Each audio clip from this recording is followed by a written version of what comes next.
ವೀಕ್ಷಕರೇ, ನಾವು ಈ ಟ್ರಾಫಿಕ್ ರೂಲ್ಸ್ನ ಬಗ್ಗೆ ಮಾತಾಡ್ತಾ ಇದ್ದೀವಿ. ಭಾಳ ಪ್ರಮುಖವಾಗಿ ನಿನ್ನೆ ಮಂಡ್ಯದಲ್ಲಿ ಆಯ್ತಲ್ಲ ಅಂತ ಒಂದು ಘಟನೆ ಮತ್ತೆ ಯಾವತ್ತೂ ಕೂಡ ಆಗಬಾರ್ದು ಅನ್ನೋದೇ ನಮ್ಮ ಕಳಕಳಿ. ವೀಕ್ಷಕರೇ, ನೀವು ಕೂಡ ಕರೆ ಮಾಡಬಹುದು. ನಮ್ಮ ಜೊತೆಗಿರುವಂಥ ಲಾಯರ್ ಜೊತೆಗೆ ನಿವೃತ್ತ ಪೊಲೀಸ್ ಅಧಿಕಾರಿ ನಾಗರಾಜ್ ಸರ್ ಜೊತೆಗೂ ಮಾತನಾಡಬಹುದು. ನಿಮಗೇನೆಲ್ಲ ತೊಂದರೆ ಆಗಿದೆ ಟ್ರಾಫಿಕ್ ಪೊಲೀಸರಿಂದ ಅದನ್ನು ಕೂಡ ಶೇರ್ ಮಾಡಬಹುದು. ಎಸ್, ಭಾಳ ಪ್ರಮುಖವಾಗಿ ನಾನು ಒಂದು ಪ್ರಶ್ನೆಯನ್ನು ಎತ್ತಿದ್ದೆ ನಾಗರಾಜ್ ಸರ್. ಟ್ರಾಫಿಕ್ ರೂಲ್ಸ್ ಅಂದರೆ ಟ್ರಾಫಿಕ್ ಪೊಲೀಸ್ನವರಿಗೆ ಒಂದಿಷ್ಟು ರೂಲ್ಸ್ಗಳಂತ ಇರ್ತವೆ, ಮತ್ತು ಜನಸ್ನೇಹಿ ಪೊಲೀಸರು ಅಂತ ಕೂಡ ನಾವು ಕರಿತೀವಿ ಎಲ್ಲ ಪೊಲೀಸ್ನವರನ್ನು. ಆದರೆ ಜನಸ್ನೇಹಿ ಪೊಲೀಸರಿಂದಾನೇ ಜನರಿಗೆ ತೊಂದರೆ ಆಗ್ತಾ ಇದೆ ಅಂತ ಅಂದರೆ ಅದು ಹೆಂಗೆ ಜನಸ್ನೇಹಿ ಆಗೋದಕ್ಕೆ ಸಾಧ್ಯ ಅಂತ ನನಗಂತೂ ಗೊತ್ತಾಗ್ತಾ ಇಲ್ಲ. ಹಾಗಾಗಿನೇ ಈ ಟ್ರಾಫಿಕ್ ರೂಲ್ಸ್ ಏನೇನು ಸರ್? ನೋಡಿ, ಮೊದಲಿಗೆ ಹೇಳಿದೆ ನಾನು, we respect those who respect law ಅಂತ. ಎಸ್, ಅವರು ಅದೊಂದು ಬಿಂಬಿಸ್ಬೇಕಾದ್ರೆ ಯಾರು ಒಳ್ಳೆ ಡೀಸೆಂಟ್ ಪೊಲೀಸ್ ಆಫೀಸರ್ ಇರಬೇಕು, ಮಾನವೀಯತೆ ದೃಷ್ಟಿಯಿಂದ ಅವನು ಒಳ್ಳೆಯವನು ಅಂತ ಹೇಳಬೇಕು. ಆಮೇಲೆ ಈ ಥರ ಯಂಗ್ಸ್ರು ಮಕ್ಕಳು ಮತ್ತು ಫ್ಯಾಮಿಲಿ ಹೋಗುವಂಥ ಒಂದು ಇದಿದ್ರೆ ಎಂಥದ್ದು ಸಣ್ಣ ತಪ್ಪು ಮಾಡಿದ್ರು ಕೂಡ ಅದನ್ನ ಇಗ್ನೋರ್ ಮಾಡಿ ಅವರಿಗೆ ಏನು ಚೆನ್ನಾಗಿ ಟ್ರಾಫಿಕಲ್ಲಿ ಮುಂದುವರಿಸಲಿಕ್ಕೆ ಮತ್ತು ಇದು ಸೇಫಾಗಿ ಮುಂದೆ ಹೋಗಲಿಕ್ಕೆ ಅನುಕೂಲ ಮಾಡಿಕೊಡ್ಬೇಕು. ಹೌದು, ಯಾಕೆಂದರೆ ಒಂದು ಫ್ಯಾಮಿಲಿನೇ ಹೋಗ್ತಾ ಇದೆ. ನಿಜ. ಇದು ನಾವು ಮಾಡುವಂಥ ಕಾರ್ಯಗಳಲ್ಲಿ ನಮ್ಮ ಕಾಲದಲ್ಲಿ ನಾವು ಆದ್ಯತೆ ಕೊಡ್ತಾ ಇದ್ದಂಥದ್ದು ಇರ್ಬೋದು. ಸ್ವಲ್ಪ ಕೆಲವು ಮೈನರ್ ಮಿಸ್ಟೇಕ್ಸ್ ಮಾಡ್ಬೋದು. ಎನಿ ಟ್ರಾಫಿಕ್ ಅಫೆನ್ಸ್ ಇದೆ ಪೆಟ್ಟಿ ಕೇಸ್. ನೀವು ಗೊತ್ತಿದೆ, 100-500 ಫೈನ್ ಹಾಕಿ ಕಳಿಸುವಂಥದ್ದು. ಅವರು ಕೋರ್ಟ್ಗೆ ಹೋಗ್ಬೇಕಾದಿಲ್ಲ, ವಕೀಲರ ಮುಖಾಂತರ ಕೊಟ್ಟರೆ ಅಲ್ಲಿ ಫೈನ್ ಕಟ್ಟಿದ್ರೆ ಮುಗೀತು. ಇದು ಟ್ರಾಫಿಕ್ ಅಫೆನ್ಸ್. ಓಕೆ, ಇದು ಕೊಲೆ ಅಲ್ಲ, ಅಸಾಲ್ಟ್ ಅಲ್ಲ, ಯಾವುದೇ ಕ್ರಿಮಿನಲ್ ಅಫೆನ್ಸ್. ಏನು ಬಿ ಎನ್ ಎಸ್ ಬರ್ತದಲ್ಲ ಆ ಅಡಿಯಲ್ಲಿ ಬರೋವಂಥದ್ದಲ್ಲ. ಅಂದರೆ ಶಿಕ್ಷೆ ಇರೋವಂಥ ಅಪರಾಧ ಅಲ್ಲ. ಅದಕ್ಕೆ ನಾನಿದು ಟಾರ್ಟ್ಸ್ ಅಂದರೆ ಅದರ ಒಂದು ಈ ಕಡೆ ಸಿವಿಲ್ ಅಲ್ಲ ಕ್ರಿಮಿನಲ್ ಅಲ್ಲ ಅನ್ನೋ ಟೈಪ್. ಅದು ಆ ಒಂದು ಆಧಾರದ ಮೇಲೆ ಇದು ಕಾನೂನನ್ನು ರಚಿಸಿದ್ದು. ಕಾನೂನು ಇರಬೇಕು. ಯಾಕೆ ಅಂತ ಹೇಳಿದ್ರೆ, ಒಂದು ರೋಡ್ ಡಿಸಿಪ್ಲಿನ್ ಇಲ್ಲ ಅಂದರೆ, ನೀವು ಮನೆಯಿಂದ ಆಚೆ ಹೋದರೆ ರೋಡ್ಗೆ ಹೋಗ್ಬೇಕು. ನಾವು ನಡ್ಕೊಂಡು ಹೋಗ್ಬೇಕಾದ್ರೂ ಅವನು ಕಾನೂನು ಪಾಲಿಸಿನ ಟ್ರಾಫಿಕ್ ರೂಲ್ಸ್ ಫಾಲೋ ಮಾಡಬೇಕಲ್ಲ. ಹೌದು. ಫುಟ್ಪಾತ್ ಮೇಲೆ ಹೋಗ್ಬೇಕಂತಿದೆ ಪಾದಚಾರಿಗಳಿಗಿರೋ ಮಾರ್ಕಲ್ಲಿ ಅವರು ಕ್ರಾಸ್ ಮಾಡಬೇಕು ರೋಡ್ ಅಂತ ಇದೆ.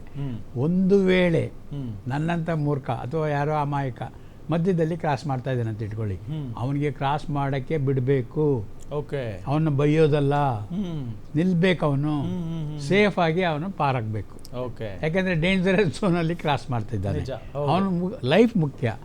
ಇದನ್ನು ಅನುಸರಿಸಬೇಕು. ಇದನ್ನು ನಾನು ಪಾಶ್ಚಿಮಾತ್ಯ ದೇಶಗಳಲ್ಲೂ ಕೆಲಸ ಮಾಡುವಾಗ ನಾವು ಇದನ್ನು ಪಾಠ ಕಲ್ತಿದ್ದೀವಿ ಅಷ್ಟೇ ಅಲ್ಲ. ಒಂದು ಇಂಟರ್ನ್ಯಾಷನಲ್ ಮಿಷನಲ್ಲಿ ಆ ಒಂದು ಪಾಠನ ನಾವು ಇಲ್ಲಿ ನಮ್ಮ ಜನಕ್ಕೂ ಕೂಡ ಆಲ್ ಓವರ್ ಕರ್ನಾಟಕ ನಮ್ಮದು ವ್ಯಾಪ್ತಿ ಇದ್ದಿದ್ದು. ನಾನು ಪ್ರಿನ್ಸಿಪಾಲ್ ಇದ್ದಾಗ ಇದೇ ನಮ್ಮ ಸಲೀಂ ಅವರು DCP ಇದ್ದರು, ನಾನು SCP ಇದ್ದೆ. ಅಂಥ ಕಾಲದಲ್ಲಿ ನಾವು ಮಾಡಿದ್ದೀವಿ.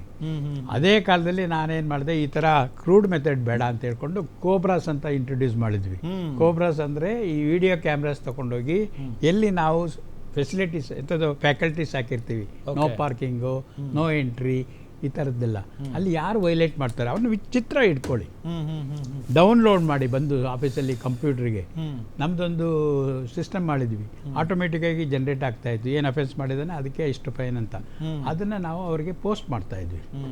ಪೋಸ್ಟ್ ಮಾಡಿ ಅವರು ಕೆಲವರು ಮೀಸೆ ತಿರ್ಸ್ಕೊಂಡು ಬರೋರು, ನಾನು ಅಲ್ಲಿ ಹೋಗೇ ಇಲ್ಲ ಹಾಗೆ ಅಂತ. ಆಮೇಲೆ ವಿಡಿಯೋ ತೋರಿಸಿದ ತಕ್ಷಣ ತೆಪ್ಪಗಾಗೋರು, ಫೈನ್ ಕಟ್ಟೋರು, ಹೋಗೋರು. ಯಾರಿಗೂ ಹೊಡಿಲಿಲ್ಲ ಬಡಿಲಿಲ್ಲ ನಾವು. ಹೌದು, ಇದನ್ನು ನಾನು ಫಸ್ಟ್ ಇಂಟ್ರೊಡ್ಯೂಸ್ ಮಾಡಿದ್ದು. ನಾವು ಸಲೀಂ ಸಾಹೇಬ್ರು ಒಂದ್ಸರಿ ಮಾತಾಡುವಾಗ ಹೇಳಿದ್ರು, ನಾಗರಾಜ್ ನೀವು ಇಂಟ್ರೊಡ್ಯೂಸ್ ಮಾಡಿದ್ದು ನೋಡಿ, ಇವಾಗ ನಾವು 5,000 ಕ್ಯಾಮ್ರಾ ಹಾಕಿದ್ದೀವಿ ಬೆಂಗಳೂರು ಸಿಟಿಯಲ್ಲಿ ಅಂತ ಹೇಳಿದ್ರು.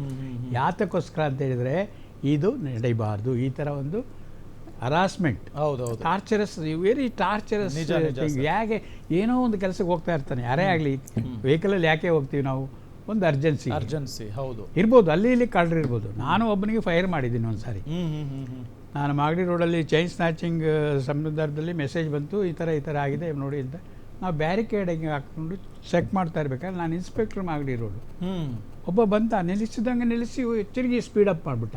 ಓಕೆ, ನನಗೆ ಅನಿಸ್ತು ಒಂದು ಬುಲೆಟ್ ಬೈಕಲ್ಲಿ ಹೋಗ್ತಾ ಇದ್ದಾನೆ, ಈ ರೀತಿ ಹೋಗ್ತಾ ಇದ್ದಾನೆ. ಅದು ನಾನೊಂದು ಇನ್ಸ್ಪೆಕ್ಟರ್ ಚೆಕ್ ಮಾಡುವಾಗ ಈ ಥರ ಭಯ ಇಲ್ದೇ ಹೋಗ್ತಾ ಇದ್ದಾನೆ ಅಂದರೆ ಈ ಮಸ್ಟ್ ಬಿ ಎ ರೋಗ್. ಬಿಡಲಿಲ್ಲ, ಚೇಸ್ ಮಾಡಿ ಹಿಡಿದು ತಂದ ಹಾಕಿದೆ. ಓಕೆ, ಬಟ್ ರಾಜಾಜಿನಗರದಲ್ಲಿ ಎಷ್ಟು ಸುತ್ತೋಡಿಸಿದ ನನಗೆ ಗೊತ್ತು. ಅದನ್ನು ನಾನು ಫೈರ್ ಮಾಡಿದ್ದೀನಿ ಅವನ ಮೇಲೆ. ಈಗ ಕೇಳಿದರೆ ಅವನು number 1 rowdy in not only in Bengaluru but entire state ಅಂತ ಕೇಳ್ತಾ ಇದ್ದೀನಿ. ನಾನು ತಪ್ಪು ಮಾಡಿದ್ದೀನಿ ಅವತ್ತು, ಅವನಿಗೆ ತಲೆಗೆ ಆಗ್ಬೋದಾಗಿತ್ತ ಅಂತ. ಯಾಕೆ ಹೇಳ್ತೀನಿ ಅಂತ ಹೇಳಿದ್ರೆ, ಕೆಲವರು ಇರ್ತಾರೆ, ಅದು ನಮ್ಗೆ ಗೊತ್ತಾಗ್ಬಿಡುತ್ತೆ ಅವ್ರ ಬಿಹೇವಿಯರಲ್ಲಿ, ಬಾಡಿ ಲ್ಯಾಂಗ್ವೇಜ್ ಬಿಹೇವಿಯರಲ್ಲಿ. ಅಂಥವ್ರನ್ನ ಬಿಡಬಾರ್ದು, ಯಾರೇ ಆಗಿರಲಿ ಅಂಥವ್ರನ್ನ ಬಿಡಬಾರ್ದು. ಆದರೆ ಇಲ್ಲಿ ನೀವು ಮುಖತಃ ಒಂದು ಮಗು, ಒಂದು ಫ್ಯಾಮಿಲಿ, ಪುಟ್ಟ ಮಗು ಮುದ್ದಾಗಿದೆ, ಒಂದು ಯಂಗ್ಸಿದೆ, ಒಂದು ಪಾಪ ಅವನು ಹೇಳ್ತಾ ಇದ್ದಾನೆ. ಇದರಲ್ಲಿ ನಮ್ಗೆ ನೋಡಿದ್ರೇ ಗೊತ್ತಾಗಲ್ವಾ? ಪೊಲೀಸ್ಗೆ ಇದೆಲ್ಲ ಟ್ರೈನಿಂಗ್ ಆಗಿರುತ್ತೆ. ಯಾಕೆಂದರೆ ನಾವು ಯಾವುದೇ ಕಾರಣಕ್ಕೆ ಈ ಅಮಾಯಕರನ್ನು ತೊಂದರೆ ಮಾಡಬಾರ್ದು. ಇನ್ನೋಸೆಂಟ್ಸ್ ಅವರು ನಿಜ. ಅಂಥ ಸಂದರ್ಭದಲ್ಲಿ ನಾವೇ ಸಹಾಯ ಮಾಡಬೇಕು, ಅವರ ಸಹಾಯಕ್ಕೆ ಹೋಗಬೇಕು. ಈಗ ನಾನು ನಾಯಿ ಕಂಚಿದೆ ಅಂತ ಅವ್ರು ಹೇಳಿದ ಮೇಲೆ ನೀವೇನು ಮಾಡಬೇಕಿತ್ತು? ಹೋಗ್ರಪ್ಪ ಅಂತ ಬಿಟ್ಟು ಅಲ್ಲ, ನಿಮ್ಮ ಕೆಲಸ ಬಿಟ್ಟು ಅವರಿಗೆ ಸಹಾಯ ಮಾಡಬೇಕಾಗಿತ್ತು. ಅದು ಕೆಲಸ ಹೌದು. ಮಾನವೀಯತೆ ದೃಷ್ಟಿ ನೋಡಿ, ಅದರಲ್ಲೂ ಈ ಟ್ರಾಫಿಕ್ ಪೊಲೀಸ್ನವರಿಗೆ ಜಾಸ್ತಿ ಇರಬೇಕದು. ಹೌದು ಸರ್. ಒಬ್ಬರು ಕಾಲರ್ ಇದ್ದಾರೆ, ಮಾತಾಡಿಸ್ಬಿಡೋಣ. ಬೆಂಗಳೂರಿಂದ ವಿನಯ್ ಕುಮಾರ್ ಅಲ್ವಾ? ಎಸ್ ವಿನಯ್ ಕುಮಾರ್, ನಮಸ್ಕಾರ. ನಮಸ್ಕಾರ ಸರ್. ಹೇಳಿ ವಿನಯ್ ಕುಮಾರ್ ಅವರೇ. ಸರ್, ಈಗ ಟ್ರಾಫಿಕ್ ಪೊಲೀಸರಿಗೆ ನಮ್ಗೆ ಅಭಿನಂದನೆಗಳು, ಅವ್ರು ಒಳ್ಳೆ ಕೆಲಸ ಮಾಡ್ತಾರೆ. ಆದ್ರೆ ಕೆಲವೊಂದು ಪೊಲೀಸರು ಏನ್ ಮಾಡ್ತಾರೆ, ಮರೆಯಲ್ಲಿ ನಿಂತು ಫೋಟೋ ತಕೊಂತಾರೆ. ಸವಾರು ಹಿಂದೆ ಹೋದ್ರೆ ಇದು ಮಾನವ ಹಕ್ಕುಗಳ ಉಲ್ಲಂಘನೆ ನನ್ನ ಅಭಿಪ್ರಾಯ. ಅಂದ್ರೆ ಮರೆಯಲ್ಲಿ ನಿಂತ್ಕೊಂಡು ಫೋಟೋ ತಕೊಳ್ಳೋದು ತಪ್ಪು. ಮುಂದೆ ನಿಂತ್ಕೊಳ್ಬೇಕು, ಸರ್ಕಲ್ ನಲ್ಲಿ ನಿಂತ್ಕೊಳ್ಳಿ, ಹೌದಾ? ರಾಜಾರೋಷವಾಗಿ ನಿಂತ್ಕೊಳ್ಳಿ, ಯಾರು ಬರ್ತಾರ ಅವ್ರ ಫೋಟೋ ತೆಗೆದು ಇದ್ ಮಾಡಿ. ಇಲ್ಲ ಅವ್ರು ಅಲ್ಲಿ ಮುಂದ್ ಬಂದು ಸ್ಟಾಪ್ ಮಾಡ್ತಾರೆ, ಯಾರೋ ರೈಡರ್ಸ್, ಅವ್ರಿಗೆ ಫೈನ್ ಹಾಕಿ ಇದ್ ಮಾಡಿ. ಇದು ಹಿಂದೆ ತಕ್ಕೊಂಡ್ರೆ ಮಾನವ ಹಕ್ಕು ಉಲ್ಲಂಘನೆ ಹೌದಾ ಅಲ್ವಾ? ಲಾಯರ್ ಮಾತಾಡ್ತಾರೆ ನೋಡಿ ಮೂರ್ತಿ ಸರ್. ನೋಡಿ ಏನಾಗುತ್ತೆ ಈಗ ಅಂದರೆ, ಈಗ ತಾವು ಒಳ್ಳೆ ಕ್ವಶನ್ನೇ ಕೇಳಿದಿರಿ. ಆದರೆ ಈ ಡ್ಯೂಟಿ ಮಾಡುವಾಗ ವಿಡಿಯೋ ಚಿತ್ರೀಕರಣ ಮಾಡಬಾರ್ದು ಅಥವಾ ಫೋಟೋ ಚಿತ್ರೀಕರಣ ಮಾಡಬಾರ್ದು ಅಂತ ಕಾನೂನಲ್ಲಿ ಯಾವುದೇ ಅವಕಾಶ ಇಲ್ಲ. ಅಲ್ಲ, ಅದರಿಂದ ಯಾರಿಗೂ ತೊಂದರೆನೂ ಆಗೋದಿಲ್ಲ. ಈಗ ನಾವು ಕರೆಕ್ಟಾಗಿ ನಾವು ನಮ್ಮಲ್ಲಿ ಎಲ್ಲ ರೀತಿ ನಾವು ಟ್ರಾಫಿಕ್ ರ್ಯಾಷನ್ ನೆಗ್ಲಿಜೆಂಟ್ ಮಾಡ್ತಿಲ್ಲ, ನಮ್ಮಲ್ಲಿ ಸಾಮಾನ್ಯವಾಗಿ ಇರಬೇಕಾದ ದಾಖಲೆ ಎಲ್ಲ ನಮ್ಮ ಹತ್ರ ಇದ್ದಾವೆ. ಹೌದು. ಆಮೇಲೆ ನಾವು ಯಾರಿಗೂ ಹಾನಿ ಮಾಡ್ತಿಲ್ಲ ಪ್ರಯಾಣ ಮಾಡಬೇಕಾದ್ರೆ. ಹಂಗಿದ್ದಾಗ ಅವ್ರು ವಿಡಿಯೋ ಮಾಡ್ಕೊಂಡ್ರೆ ಬಿಡಿ, ಹೌದು, ಅದು ತಪ್ಪಿಲ್ಲ. ಆದರೆ ಅವ್ರು ಕೇಳೋದು ಏನಂದ್ರೆ, ಅವರು ಒಂದು ಸಾಮಾನ್ಯ ನಾಗರಿಕನ ಕೇಳ್ತಾರೆ, ಪೊಲೀಸರು ಕೆಲವು ಮೆಜರ್ಸ್ ಏನು ತಗೊಂತಾರೆ, ಏನು ಎನ್ಫೋರ್ಸ್ಮೆಂಟ್ ಆಗ್ಬೋದು ಅಥವಾ ಅವರು ಕರ್ತವ್ಯ ನಿರ್ವಹಣೆ ಮಾಡುವಾಗ ಏನೇನು ಮೆಜರ್ಸ್ ತಗೊಂತಾರೆ. ಕೆಲವು ಅಮಾನವೀಯ ಘಟನೆಗಳು ಆಗಿದ್ದಾವೆ, ಹೌದು, ಅವ್ರು ಕೇಳೋದು ತಪ್ಪಿಲ್ಲ. ಬಟ್ ಅಮಾನವೀಯ ಘಟನೆಗೆ ಇದೊಂದು ಘೋರ ಸಾಕ್ಷಿ ಯಾವುದು ಇದೆ? ಸಾಕ್ಷಿ ಅದು ಮಂಡ್ಯ ಆ ಒಂದು ಮಗುನ ಬಲಿ ತಗೊಂಡದ್ದು ಸಾಕ್ಷಿ. ಏನಾಗುತ್ತೆ, ಪೊಲೀಸರು ಮರೆಯಲ್ಲಿ ನಿಂತಿದ್ದಾರೆ ಅಂತ ಹೇಳ್ಬಿಟ್ಟು ಇವ್ರು ಭಯ ಬಿದ್ದು ಇವರೇ ರ್ಯಾಷನ್ ನೆಗ್ಲಿಜೆಂಟ್ ಹೋಗ್ಬೋದು ಅಥವಾ ಏನೋ ಅನಾಹುತಗೊಳ್ಬೋದು. ಬಟ್ ಆದರೆ ಸುಪ್ರೀಂ ಕೋರ್ಟ್ ಇತ್ತೀಚೆಗೆ ಹೇಳಿದ್ದು, ನಾನು ನೋಡಿದ ಪ್ರಕಾರ ಕರ್ತವ್ಯ ಕರ್ತವ್ಯ ಎಸ್ಪೆಷಲಿ ಪೊಲೀಸ್ಗೆ ಬಾಡಿ ಕ್ಯಾಮ್ರಾ ಕೊಟ್ಟಿದ್ದಾರೆ. ಹೌದು, ಟ್ರಾಫಿಕ್ ಪೊಲೀಸ್ ಕೊಟ್ಟಿದ್ದಾರೆ, ಇತ್ತೀಚೆಗೆ ಲಾ ಅಂಡ್ ಆರ್ಡರ್ ಪೊಲೀಸ್ ಕೊಟ್ಟಿದ್ದಾರೆ. ನಮ್ಮ ನಾರಾಯಣ ಸರ್ ಗೊತ್ತಿರ್ತದೆ, ಅದು ಇತ್ತೀಚೆಗಂತೂ ವ್ಯವಸ್ಥೆ ತುಂಬಾ ಚೆನ್ನಾಗಿದೆ ಸರ್. ನಾನೇ ಸಾರ್ವಜನಿಕರಿಗೆ ಏನು ಹೇಳೋದು ಅಂದ್ರೆ, ನೀವು ಗಾಬರಿ ಆಗಬೇಡಿ. ಒಂದು ವೇಳೆ ನೀವು ಯಾವುದೋ ಒಂದು ಕಾರಣದಿಂದ ಹೆಲ್ಮೆಟ್ ಆಗಲಿ, ಉದ್ದೇಶಪೂರ್ವಕವಾಗಿ ಹೆಲ್ಮೆಟ್ ಆಗದೆ ಹೋಗಲ್ಲ, ನನಗೆ ಯಾವ ಪೊಲೀಸ್ ಏನು ಮಾಡ್ತಾರೆ ನೋಡೋಣ ಬಿಡು ಅನ್ನೋದು ಬಿಟ್ಬಿಡಿ ದಯಮಾಡಿ. ನನ್ನ ರಿಕ್ವೆಸ್ಟು, ನೀವು ಸಂಚಾರಿ ನಿಯಮ ಪಾಲನೆ ಮಾಡಬೇಕು ಅಂತೇಳಿ ನಮ್ಮಲ್ಲಿ ಸಂಚಾರಿ ನಿಯಮ ಪಾಲನೆ ಮಾಡೋಕ್ಕೆ ಒಂದು ಬೆಂಗಳೂರಿನಲ್ಲಿ ಒಂದು ದೊಡ್ಡ ಅಧಿಕಾರಿಗಳು ಅವರ ಒಂದು ಅವಧಿನಲ್ಲಿ ಸುಮಾರು ರಿಫಾರ್ಮ್ಸ್ ಮಾಡಿದ್ದಾರೆ. ಆಮೇಲೆ ಟ್ರಾಫಿಕ್ ವಾರ್ಡನ್ಸ್ ಅಂತ ಇದ್ರು, ಈಗೂ ಇದ್ದಾರೆ ಅಂತ ಕಾಣುತ್ತೆ. ನಮ್ಮ ಇಂದ್ರನಗರದಲ್ಲಿ ಸೋಮಯ್ಯ ಅಂತ ಒಬ್ಬರು ಟ್ರಾಫಿಕ್ ವಾರ್ಡನ್ ಅಂತ ಮಾಡಿದ್ರು.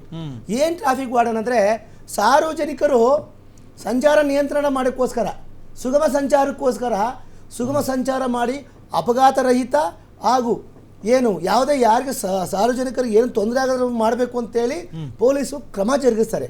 ಆಗ ಇಂಥ ಕೆಟ್ಟ ಪೊಲೀಸ್ ಇರ್ತಾರೆ ಮಂಡ್ಯದಲ್ಲಿ, ಏನು ಕೆಟ್ಟ ಪೊಲೀಸ್ ಇದ್ದಾರಲ್ಲ ಅಂಥ ಪೊಲೀಸ್ಗೆ ಸಾರ್ವಜನಿಕರು ನೀವು ನೇರವಾಗಿ ಕಾನೂನು ಪ್ರಕಾರ ಹೋರಾಟ ಮಾಡಿದ್ರು. ನೀವು ಉಗ್ರ ಹೋರಾಟ ಮಾಡಿದ್ರು. ಈಗ ನಿಮ್ಗೆ ಯಾರು ಟ್ರಾಫಿಕ್ ಅನ್ಯಾಯ ಆಗುತ್ತೋ ನೀವು ಕಮಿಷನ್ಗೆ ನೇರವಾಗಿ ಬರೀ, ಟ್ರಾಫಿಕ್ ಕಮಿಷನ್ ನೇರವಾಗಿ ಇಮೇಲ್ ಮಾಡಿ. ಈಗಂತೂ ಸಾಮಾನ್ಯವಾಗಿ ಎಲ್ಲರ ಕೈಲೂ ಮೊಬೈಲ್ ಇರ್ತವೆ, ಎಲ್ಲ ಇಮೇಲ್ ಅಟ್ಯಾಚ್ ಆಗಿರ್ತವೆ. ನೀವು ಒಂದು ತಕ್ಷಣ ಫೋಟೋ ತೆಗೆದು ಅದನ್ನ ಅಟ್ಯಾಚ್ ಮಾಡಿ ಕಳಿಸಿ. ನಮ್ಮಲ್ಲಿ ಟ್ರಾಫಿಕ್ ವೈಲೇಷನ್ ಮಾಡಿದ್ರೆ ಅದು ಫೈನ್ ಆಗೋದು. ಅದು ಇತ್ತೀಚೆಗೆ ಸ್ಪಾಟ್ ಫೈನು ಹಾಕೋದು ಇಲ್ಲ ಅಂತ ಹೇಳಿ ಕೆಲವು ಗೌರ್ಮೆಂಟ್ ನೋಟಿಫಿಕೇಶನ್ ಬಂದಿದ್ದಾವೆ. ಆದ್ರೆ ನ್ಯಾಯಾಲಯದಲ್ಲಿ ನೋಡಿ, ನಾನು ಅವಲೇ ನೀವು ಕೇಳ್ತಿದ್ರಿ ಏನು ಅಫೆನ್ಸ್, ಯಾವ ತರ ಅಫೆನ್ಸ್ ಬರ್ತವೆ ಅಂತ. ಫಸ್ಟ್ ಬರೋದು ರ್ಯಾಷನ್ ನೆಗ್ಲಿಜೆಂಟ್ ಡ್ರೈವಿಂಗ್. ಏನು ರ್ಯಾಷನ್ ನೆಗ್ಲಿಜೆಂಟ್ ಡ್ರೈವಿಂಗ್ ಅಂದರೆ, ಮಾನವನ ಪ್ರಾಣಕ್ಕೆ ಹಾನಿಯಾಗುವ ರೀತಿಯಲ್ಲಿ ಸಂಚಾರ ಮಾಡುವುದು ರ್ಯಾಷನ್ ನೆಗ್ಲಿಜೆಂಟ್ ಡ್ರೈವಿಂಗ್. ಹೌದು. ಆಮೇಲೆ ಈ ಟ್ರಾಫಿಕ್ ಸಿಗ್ನಲ್ನ ವೈಲೇಷನ್ ಮಾಡೋದು. ಎರಡನೇದು ಟ್ರಾಫಿಕ್ ಸಿಗ್ನಲ್ನ ವೈಲೇಷನ್ ಮಾಡೋದು. ಯಾಕೆ ಟ್ರಾಫಿಕ್ ಸಿಗ್ನಲ್ ಯಾಕೆ ಮಾಡವ್ರೆ? ನಮ್ಮಂಗೆ ನಮ್ಮ ಥರನೇ ಬೇರೆಯವರು ರಸ್ತೆ ಕ್ರಾಸ್ ಮಾಡೋಕ್ಕೆ ಪಾದಚಾರಿಗಳು ಟ್ರಾಫಿಕ್ ಸಿಗ್ನಲ್ನಲ್ಲಿ ರಸ್ತೆ ದಾಟ್ಲಿಕ್ಕೆ ಉಪಯೋಗಿಸ್ತಾರೆ. ಅದರಲ್ಲಿ ವೃದ್ಧರಿರ್ತಾರೆ, ಹೆಣ್ಣು ಮಕ್ಳು, ಸಣ್ಣ ಮಕ್ಳು ಇರ್ತಾರೆ, ಸ್ಕೂಲ್ ಮಕ್ಳು ಇರ್ತಾರೆ. ಆಮೇಲೆ ಎಲ್ಲಾ ರೀತಿ ಸಾರ್ವಜನಿಕರು ಸಿಗ್ನಲ್ಸ್ ನಿಂತ್ಕೊಂಡು ಹೋಗಿ ಅಂತ ಹೇಳ್ತಾರೆ. ಸರ್ ನಮ್ಮಲ್ಲಿ 20 ವರ್ಷದ ಮುಂಚೆ 3 ಸಿಗ್ನಲ್ ಬರುವು ಸರ್, ರೆಡ್, ಗ್ರೀನು, ಆಮೇಲೆ ಎಲ್ಲೋ ಪ್ರಿಪೇರ್ ಆಗಿ ಅಂತ.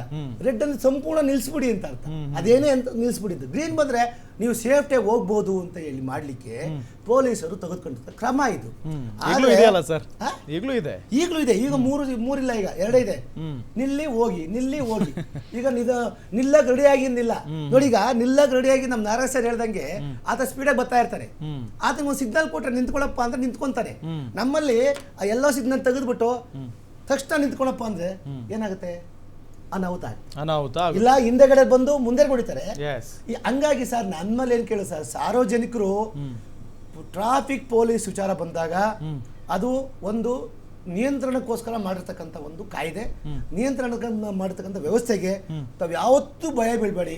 ನೋಡಿ, ಇನ್ಶೂರೆನ್ಸು, DL, ನಿಮ್ಮ ಗಾಡಿ ಡಾಕ್ಯುಮೆಂಟು 2ನೇ ದರ್ಜೆ ಸೆಕೆಂಡ್ರಿ ಡಾಕ್ಯುಮೆಂಟ್, ಸೆಕೆಂಡ್ರಿ ವ್ಯವಸ್ಥೆ ಆಗುತ್ತೆ.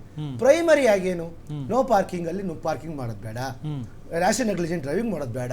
ಆಮೇಲೆ ಸಿಗ್ನಲ್ಸ್ನ ಏನು ಸಿಗ್ನಲ್ ದಾಟೋದು ಬೇಡ.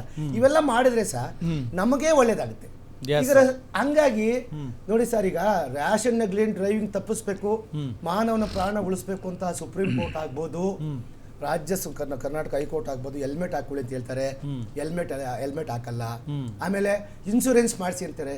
ಯಾಕೆಂದ್ರೆ ಯಾರೋ ಅಮಾಯಕರು ಆ ಇನ್ಶೂರೆನ್ಸ್ ಇದ್ರೆ ಆ ದುಡ್ಡು ಬರ್ತದೆ ಅವ್ರಿಗೆ, ಆ ದುಡ್ಡು ಅವ್ರಿಗೆ ಅನುಕೂಲ ಆಗುತ್ತೆ. ಇನ್ಶೂರೆನ್ಸ್ ಮಾಡಿಸಲ್ಲ. ಆಮೇಲೆ ಗಾಡಿ ಫಿಟ್ನೆಸ್ ಕೇಳ್ತಾರೆ ಸರ್. 20 ವರ್ಷ 30 ವರ್ಷ ಗಾಡಿ ರೋಡ್ ತಂದು ಓಡಿಸ್ಬಿಟ್ಟು ಇನ್ನೊಬ್ರು ಮನೆ ಬಿಟ್ಟು ಆಚೆಗೆ ಬಂದವ್ರು ತೊಂದರೆ ಕೊಡೋದು ಹಾಕ್ಬೇಕು.